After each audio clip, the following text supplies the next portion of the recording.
પ્રદેશ 24 ગુજરાતીમાં હું ડૉક્ટર મૌલી રાવલ આપનું હાર્દિક સ્વાગત કરું છું। આજે આપણે વાત કરવા જઈ રહ્યા છે દિન વિશેષમાં નવમા નોરતા વિશે।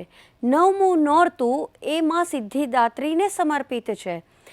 તમે આખા નવરાત્રિ દરમિયાન જે પણ પૂજા પાઠ મંત્ર સ્તોત્ર અષ્ટક કે હોમ હવન કર્યા હોય કે કંઈ પણ દાન તપ કર્યા હોય એની કૃપા પ્રાપ્ત એટલે કે એનું ફળ મેળવવાનો આ દિવસ છે। માં સિદ્ધિદાત્રી આખા નવરાત્રિ દરમિયાન તમે જે પણ કંઈ કર્મ કર્યું છે એવા અનુસાર આપને ફળ પ્રદાન કરે છે।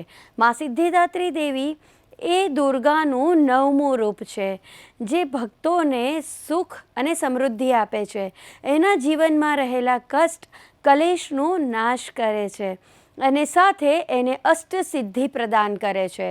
ભાવિક ભક્તે પોતાના જે મનની ઈચ્છાથી વ્રત જપ તપ કર્યા હશે એ જ ફળ એને માં સિદ્ધિદાત્રી અર્પણ કરશે। નવમા દિવસે માને ભોગ લગાવવાનો હોય છે। આખી નવરાત્રિ દરમિયાન જે ભાવિક ભક્તો ફળાહાર કર્યો હોય એ આ દિવસે ફળાહાર કરીને 10મા દિવસથી પોતાનું વ્રત પૂર્ણ કરી શકે છે।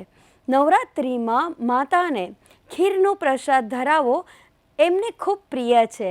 સાથે માતાની પૂજા આપણે સફેદ પુષ્પ ફૂલોથી કરશું। સફેદ ગુલાબ તમને જો મળે તો એનાથી માને રીઝવી શકો છો। તમે કોઈ પણ મંદિરમાં જઈને જો ચોખાનું દાન કરો છો તો એનાથી પણ માને ખૂબ પ્રસન્નતા મળે છે।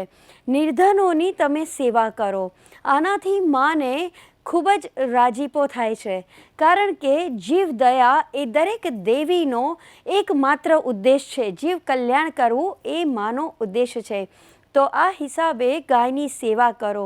તમને જો ગમે તો જેટલા પણ એ દિવસે અબોલ પશુ પક્ષીઓ હોય એને તમે તમારી યથાશક્તિ સામર્થ્ય અનુસાર જમાડી શકો છો અને તમે સફેદ મીઠાઈ દૂધ ખીર પોતે પણ લઈ શકો છો અને ગરીબોમાં વહેંચી પણ શકો છો। આ દિવસે માનો મંત્ર કરવો ખૂબ અનિવાર્ય બની રહે છે। ખૂબ સરળ મંત્ર છે, યા દેવી સર્વભૂતેષુ શક્તિ રૂપેણ સંસ્થિતા નમસ્તસ્યૈ નમસ્તસ્યૈ નમસ્તસ્યૈ નમો નમઃ। આ મંત્રનો પણ જાપ કરી શકો છો અને બીજો પણ મંત્ર છે, ઓમ ક્લીમ સિદ્ધિદાત્રેય નમઃ। માં સિદ્ધિદાત્રીના આવા નાના નાના ઉપાયો કરીને પોતાના નવરાત્રિ દરમિયાન કરેલી ભૂલોની ક્ષમા માંગી એમની કૃપા પ્રાપ્ત કરો। મેળવો સુખ શાંતિ સમૃદ્ધિ, બને આપશો રજા। નમસ્કાર।